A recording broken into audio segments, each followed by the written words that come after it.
Namaste dear students. In today's session, we are going to see the different parts of Writer window and how to use the edit menu. When you open LibreOffice Writer, the image which is shown on the screen will be appearing. In this, we have the different parts of the window like title bar, menu bar, standard toolbar, formatting toolbar, status bar and workspace.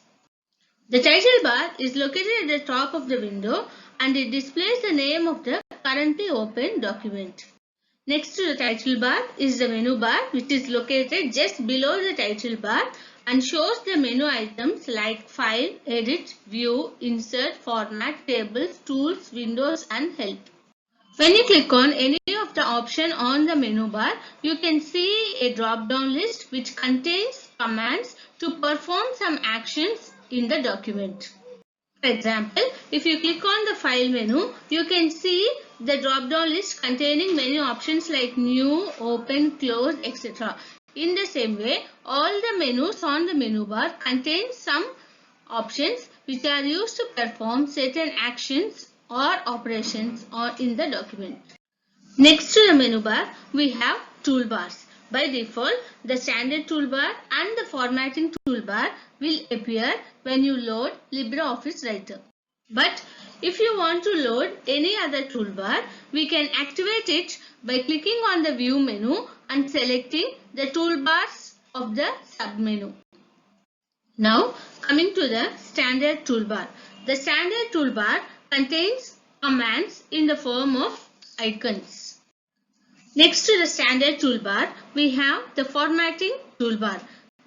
It contains various options for formatting the document like font style, font size and alignment of the text in the document.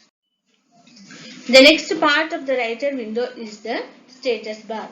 This status bar is present at the left bottom of the Writer window. It displays the number of pages, words and the language we use to prepare the document.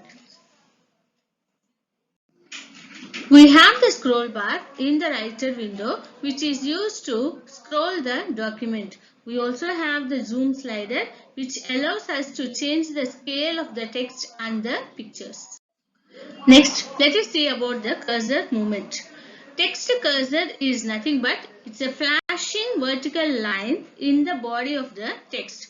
We use the four arrows, that is the left arrow, the right arrow, the top arrow and the bottom arrow present on the keyboard to see the cursor movement. And these four keys are called as cursor control keys. Above the cursor control keys, we have two keys called home and end. When we click on the home key, the cursor key will jump to the beginning of the line. In the same way, when we click on the end key, the cursor key jumps to the end of the line. When these home key and end key are pressed in combination with control key, the cursor jumps to the beginning and end of the document. To move the cursor to the beginning of the document, we use Control plus Home, and to move the cursor to the end of the document, we use Control plus End.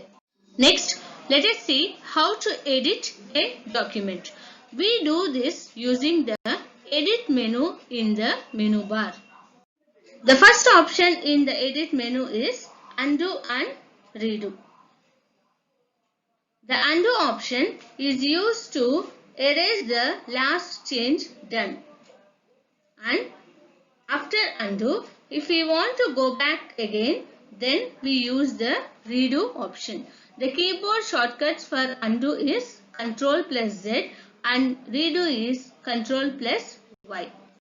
The next option in the edit menu is cut, copy and paste. To move the text from one place to another, we use the cut and paste options available in the edit menu. We can also do this by using the keyboard shortcuts.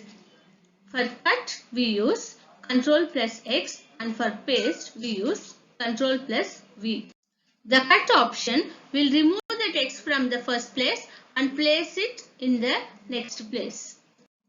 If we want the text to be present in both the places, then we use the copy and paste option available in the edit menu. For copy, we use the keyboard shortcut Ctrl+C, and for pasting, we use the shortcut Ctrl+V. This copy and paste option available in the edit menu will make the text available in both the places. So, to do any editing to the text, it is necessary that we should select the text first. So, in Writer, we can swipe the mouse cursor over the text and then select the text. There are also several selection tricks. This table displays the different selection tricks. When we want to select a single word at a time, we can position the mouse pointer anywhere on that word and double click. Then, if we want to select a complete sentence, we can position the mouse pointer anywhere in the sentence and we need to double click the mouse pointer. In the same way, when we want to select a complete paragraph, then we can position the mouse pointer anywhere in the paragraph and click the mouse button 4 times. That is quadruple click. When we want to select the entire document, then we can press Ctrl+A. The above selection criteria will allow us to select only the continuous text, but we can also select the non-consecutive text by using the keyboard and the mouse. First, we will select the first piece of text, then hold the Control key on the keyboard and select the next piece of text using the mouse. And then we can repeat the same process for selecting any amount of text. The next option in the edit menu is Find and Replace. This option is used to search for a text and replace it with another text. The keyboard shortcut for doing this is Ctrl+F. By clicking on the Find and Replace option in the edit menu, a dialog box will open. It contains the Find box and the Replace box. First, in the Find box, we need to type the text to find.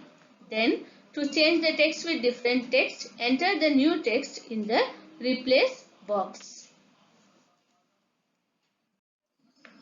We also have an option for checking the spelling and grammar of the text which we have typed in the document. To do this, we use the Tools menu and select the Spelling and Grammar option from that. There is one more option in the Tools menu which is called as the Automatic Spell Check. This option will check each word as it is typed and displays a wavy red line under any unrecognized words. If we right click on that word, then it will open a context menu and certain suggestions related to the word will be displayed, from which we can select the appropriate word. Okay children, with this we end the second session. In the next session, we will be reading about how to format the document and how to do mail merge.